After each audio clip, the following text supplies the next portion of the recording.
Mega music present.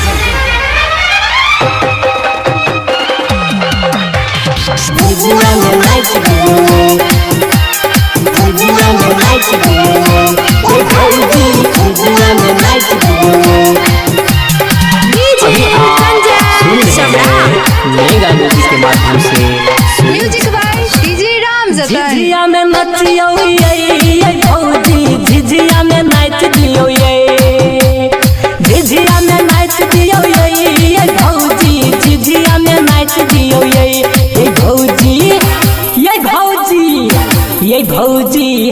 आई बेर दशहरा में छमक छमक कनी झिझिया में नाच दियो ये भौजी। आई बेर दशहरा में छमक छमक कनी झिझिया में नाच दियो ये, झिझिया में नाच दियो ये भौजी, झिझिया में नाच दियो ये, झिझिया में नाचियो ये भौजी, झिझिया में नाच दियो ये भौजी, ये भौजी, ये भौजी।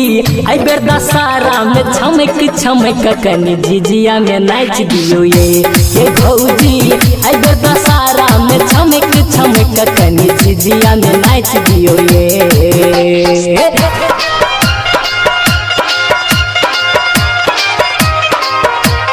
झिझिया में नाच दियो ये, झिझिया में नाच दियो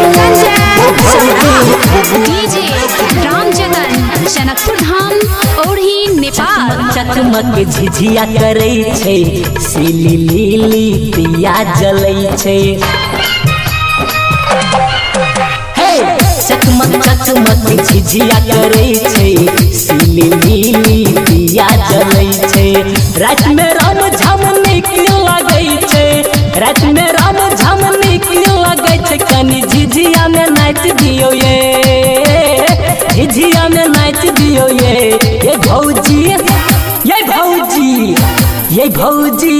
आई बेर दशहरा में छमक छमक कनी झिझिया में नाच दियो ये भौजी। आई बेर दशहरा में छमक छमक कनी झिझिया में नाच दियो ये।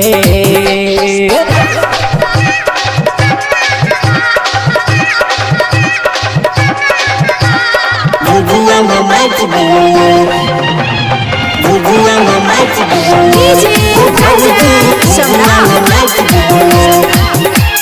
अहाँ सब अखन सुनि रहल छी डीजे राम जतन के रिमिक्स सॉन्ग। साल में आबै छे एक बेर दसइये, मान जाऊ ना बात नहीं करू न तंगिए। हे साल में आबै छे एक बेर दसइये, मान जाऊ ना बात नहीं करू न तंगिए। सुनील झकास करैया पुकारिए, बिरजू सिंघानिया पे कैला हरान कनी झिझिया में नाच दियो ये, झिझिया में नाच दियो ये भौजी, ये भौजी, ये भौजी।